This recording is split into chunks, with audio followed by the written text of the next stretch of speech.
AV Tech, I'm not. You are not? Yeah. Rebecca, are we ready? Mm-hmm. We're recording? Yes. I'd like to call to order the Naperville Park District Board of Commissioners regular board meeting, Thursday, May 26, 2016. Time is 6:30 p.m. Jackie, would you call the roll, please? President Riley? Here. Vice President Janner? Absent, sorry. Commissioner Egan? Present. Commissioner Ensign, absent. Commissioner Heidi? Here. Commissioner Todd? Here. Commissioner Young? Here. Next item is matters from the public. Jackie, Yes, do you have we do something? have one speaker, Mr. Jeff Lindley. I apologize for the setup of this room. Perhaps if you went up to the front so that way we can... How's it going to be recorded? Okay, wherever you want me, it's fine. How's it going to be recorded? I can move it. This is something new that we're doing, so Sure. every meeting is somewhat of an adventure. Okay. But anyway, please take your 3 minutes to... Yeah, so I'm actually, I just wanted to speak to you today as a dad. What was your name again? Yeah, my name is Jeff, last name is Lindblade, And your address, please. 7 South, 620, Plainfield, Naperville Road. I wanted to speak to you on two different perspectives today. The first is just as a dad of a 16-year-old girl who participated in the lifeguard training program at Centennial Beach. Started in May of this year, and had some experiences that I think were pretty traumatizing for her. I wanted to share that with the board. I did speak to Andrea Coates about it. I'm not sure there's any resolution from that regard, but I wanted to share my experiences with you, first as a dad, and then secondly, as someone who's actually worked at the beach. My daughter's, again, Isabel. She's an athlete on track team, and is a strong person, maybe not a water polo or a strong swim team person, but she's an athlete. So she was enthusiastic about taking the training at Centennial Beach to become a lifeguard. She completed the first exercises at the beach, their first night in the pool, and again in the preseason training that they received, preseason paperwork they received, there was no indication of any prerequisites that were required for the training program. So first night in the pool, the candidates were instructed to hop in the pool, swim back and forth a few times, and then they began what they call up and downs. I'm not sure if you all are swimmers, but that practice is where you're in the deep end of the pool, you start at the top of the water, you go down, you hit the bottom, you come back up. Okay? For a 5-foot, 100-pound girl, it's a little bit more difficult than a 200-pound person. Understandable. Lifeguards need specific skills to be able to do that. But she was able to last for about 5 minutes. After that, she actually was dizzy. She left the pool. She actually went into the locker room and she threw up. And she left for the rest of the night. I was disappointed that no one actually followed her into the room. I'm not sure if you're familiar. There is a thing called dry drowning, where you can actually pass out, and it was possible that she could have hurt herself. So there was actually no supervision once she went into the locker room. Second experience that was of concern to me as her dad, pre-season they decided that they would, as a training exercise, have the guards, and this is, I think, a few days after the beach was filled up with water out of the fire hose. I'm not sure if any of you have been in the water at that point, but it's 60-degree water. It was one of the early afternoons, 60 degrees outside, so they link arms, and they walk together into the shallow end of the pool through the lap lanes. And I suppose the idea there is to accommodate them to the cold water. I can't understand what that would be. I will tell you that having participated in preseason training, it would be disproportionately impactful on, again, a small female as it would to a larger person. So I'm seeing a pattern of some discriminatory behavior in the way the training is conducted. The last and most concerning thing that my daughter experienced that she related to me, her last day of calisthenics or exercise that they did was not actually supervised by any of the adults. It was a senior guard or someone who had been previously there, and they did some burpees and sorry, continue? If you try to wrap it up, yes. please. So her last experience was by a male guard. They were instructed to squat on the ground, and then with your arms outstretched, you're going to jump up and down in front of them and say, "I'm a star." Okay. It's an intentionally humiliating experience for people generally. For a 16-year-old girl in a swimsuit, it's an entirely different experience. And again, I think those kinds of practices were specifically designed to be impactful. I'll wrap this up to say that I actually, as I alluded to earlier, was a lifeguard at Centennial Beach. I worked there for 4 years. I started as a high schooler, worked all the way up to be the head guard. I actually also was there at an interesting time when Ellison Associates first came in as the risk management provider. I was actually the lead guard the first year that Centennial Beach received 300% audits in a row. I was actually asked to be a lifeguard instructor and then also be an auditor for Ellison Associates at other facilities. I left that facility, trained another staff from scratch, and received 3 more additional 100% audits. So I do have some background to understand about team building and about what it takes to build lifeguard staff. I'm concerned in reaching out to others who are part of the Centennial Beach family that this type of behavior that my daughter experienced is not unique, and in fact there are other more egregious examples that have occurred, and it's my hope that as a board you would be able to be receptive to receive that information from the public. I think that there's a culture of hazing, there's a culture of discrimination against people. In my experience at the beach, there was an encouraging attitude. It was not, I'm going to psychologically and physically and emotionally test you. It was, hey, we're going to build a team and we're going to all do this together. And I think that's the values that the Park District wants to instill in its employees and also in the people who are leading those activities. So that's what I have to say. Thank you. Thank you for bringing this to us. Our Executive Director, Raymond, will look into it and respond. Great, thanks.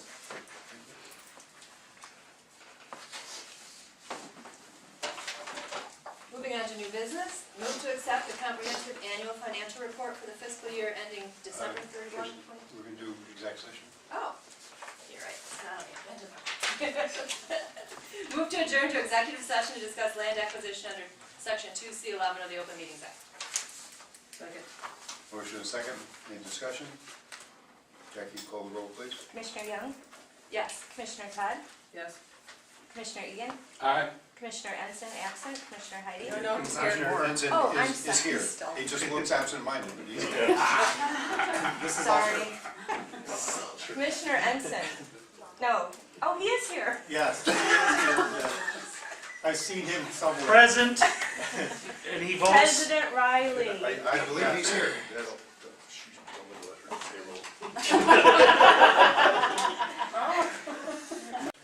Yes. Okay, I'd like to call to order the regular board meeting of the Naperville Park District Board of Commissioners. Thursday, May 26th, time is 6:55. Jackie, call the roll again, please. President Riley. Here. Commissioner, Vice President Janner is absent. Commissioner Egan, Present. Commissioner Ensign, Present. Commissioner Heidi, Here. Commissioner Todd, Here. Commissioner Young. Here. Okay, first, next order of business is new business. Finally, move to accept the comprehensive annual financial report for the fiscal year ending December 31, 2015. Second. A motion and a second. Do you have any additional information on this? Other than we have Jamie Wolf here, Right. partner with LNA, who's going to give a very brief overview Promise, very brief. of our year-end audit. If you have handy at all the larger bound document, I will give just a couple page number references to look back at. First of all, I would like to thank Sue and Jeremy. I can't even describe to you the outstanding job they do in preparing for the audit. I think it gets to the point in our office that staff fights over who gets to come out here and work with them, so certainly we do appreciate all their effort. You'll see that noted in the clean audit opinion on pages 1 and 2. You'll also see that we have no new management letter recommendations or comments, and the one prior comment has been fully implemented. We implemented GASB 68 this year for our IMRF reporting. So again, a very clean audit process, a very clean year, no material adjustments, etc. So thank you, Sue, and please let Jeremy thank you. I will. Yes. I do want to point out one key section of the report that is what we call our management's discussion and analysis. It's right after the audit opinion. There's 10 pages labeled MD&A 1 through 10 at the bottom. This is really the executive summary to the audit. So in 10 pages, Sue and Jeremy have done an outstanding job of highlighting some of the key transactions for the year. I would encourage the board to read those 10 pages. I know it's a large document, a lot of numbers and disclosures, but really an excellent job highlighting some of those key transactions for the year. I mentioned our GASB 68 implementation this year. This is the year in which we had to report our unfunded IMRF liability actually on the balance sheet. Overall, for the size of a district that you guys are, the net adjustment was about a $1.4 million liability. That may seem like a rather large number, but you guys are about 91% funded in IMRF. I can tell you that is the highest percent funded district we've seen thus far this year. So it seems like a lot of money when you start talking those kinds of numbers, but in comparison to some of our other districts, even smaller size districts, they're picking up significantly larger balances as part of that implementation. So that is really the most significant change throughout the year that you'll see highlighted in the financial statements. I do want to point out one last section, and that's actually at the very end of the report, starting on page 72. Page 72 provides what we call our statistical section. This is where you'll find 10-year trend information. So as you're reading those 10 pages of executive summary, it's a really nice reference guide. If you're looking to see what fund balances or reserves maybe look like 5 and 10 years ago, you would have all of that information at the back of the report starting on page 72. You'll also find information regarding property tax history, long-term debt history, capital asset statistics, operating indicators, so really a wealth of information at the back of the report from the board's perspective. Any questions? No news is good news when it comes to the audit, so thank you. Thank you. Thank you. Thank you, Sue.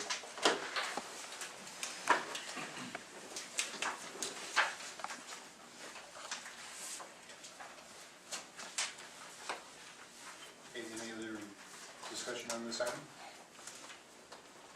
We have a motion and a second.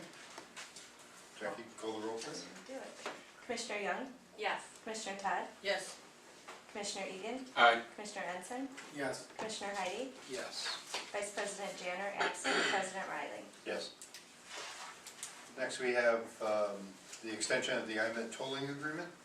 Move to approve the extension of the tolling agreement entered between the Illinois Metropolitan Investment Fund, IMET, and the Naperville Park District until January 31, 2017. Second. Motion and a second, any discussion? Jackie, call the roll, please. Commissioner Young, Yes. Commissioner Todd, Yes. Commissioner Egan, Aye. Commissioner Ensign, Yes. Commissioner Heidi, Yes. Vice President Janner, absent, President Riley. Yes. Next, we have action request on Golf Now Plus. Move to approve the 2016 to 2017 contract renewal with Golf Now Plus. Second. Motion and a second, any discussion? Jackie, call the roll, please. Commissioner Young, Yes. Commissioner Todd, Yes. Commissioner Egan, Aye. Commissioner Ensign, Yes. Commissioner Heidi, Yes. Vice President Janner, absent, President Riley. Yes.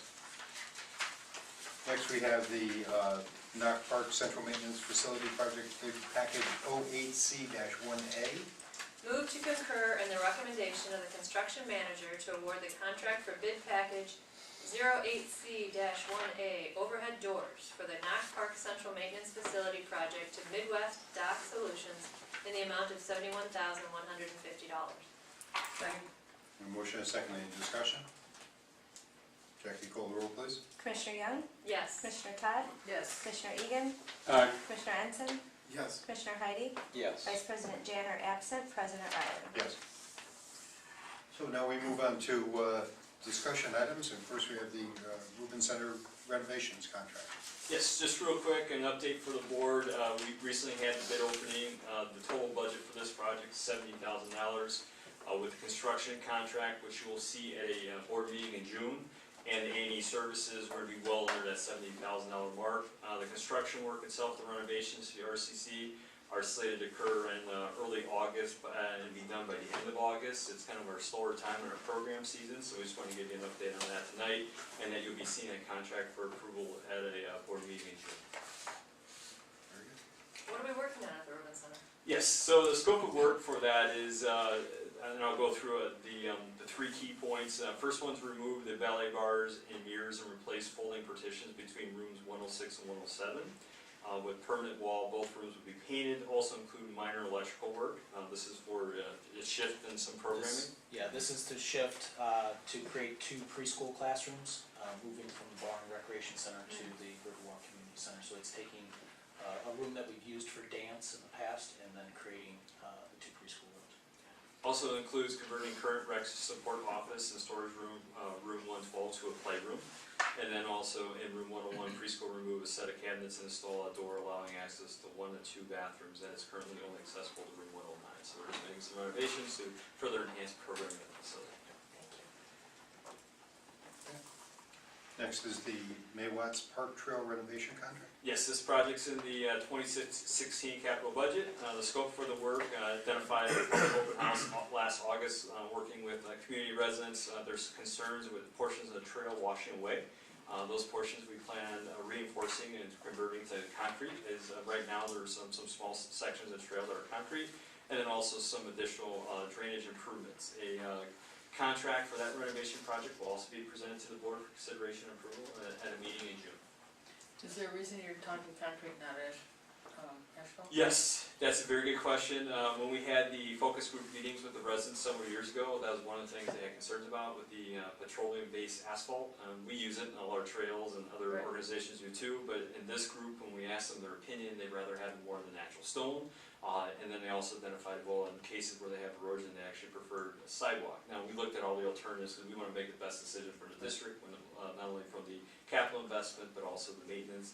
And for the small sections, the sidewalks seem to be a better fit, because when you're talking large trail distance, asphalt paving is a lot less in cost. But if you got a small section, concrete is less because you don't have to haul in all that equipment. So this is the best for the district, it's the best to resolve the situation, it's best for maintenance.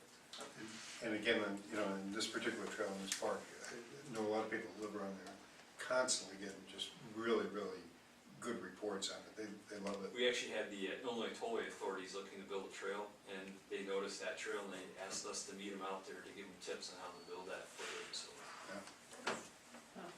Okay. Item next, Memorial Day Parade. So, I have information, and I will put that in an email to you. We are number 30. But I know, Ray, you sent an email earlier this week asking for banner holders and who's planning to attend, and Is that the kind of response I got? how was your response? Bill can, because he's marching Right. with me, Okay. with the Healing Fields flags. Jim is in, Mike is in, Maria's in. I can walk. I don't know that I have children that will help. I have not seen them in a week. They're so good too. How'd you do that? I think Rich Shannon's in also. I think so. I guess what we need, because He should be here any minute. I have two banners in my office. Right. One, is it for the, One's for the Fort normal- Hill, yeah, one's Fort Hill, and the other one introduces you as the Park Board of Commissioners. Can you adopt any children between now and Monday? Do we have a program group that is going to be able to march with us? We tried to get a premier soccer team to walk in the parade, and we've not been able to get one to commit. And this is one we're not allowed to hand out anything, or, Do we pay anything to be in this? I'm just thinking, we've got, I just think it's weird to have the commissioners walking. yeah, down. four We all people walk and just two fine. banners. Yeah. I mean, you can always back out at this point. You might be better off just taking a pass. Yeah, I think when we have a group, I think it's great to showcase that group, and then the fact, okay, presented by the Naperville Park District, that's fine. But having 4 commissioners walking with 2 banners, it's kind of lame. You could do some nice Shriner interaction, walking, like figure eights and stuff, or you could do Naperville squares. Yeah. I guess, come on. You guys can come hold the flag. Rich Janner can go out and do it all by himself, but just hold both banners and spin them like batons. Yeah. Well, is it consensus that we just take a pass on this one at this point? I'm okay with that. I'll let her know tomorrow. Okay. Naperville's.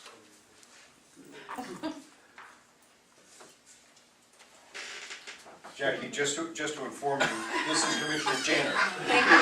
He's joining our meeting now. Cross out the absent. Yeah, I We're know. not picking on you. It's that Jim was passed over for 3 votes. I'm thinking he wasn't here. We don't know just why. That's because I was working so hard and focusing. To be fair to Jackie, he did sort of just apparate in the chair. What? He's like a cat. Yeah, right. Thank you. So what do we do now? Do we recess? No, for the, Yeah. I thought you meant about because of Janner's here. No. No, you're talking about the next item. Because we're gonna walk to Cafe. the cafe right now. Yes. Right, so So we will, we don't really recess, we just move, right? We recess from here and we will reconvene at the, And I'll bring the tape. We need a cafe. motion to recess. Yes, and that we will shortly reconvene.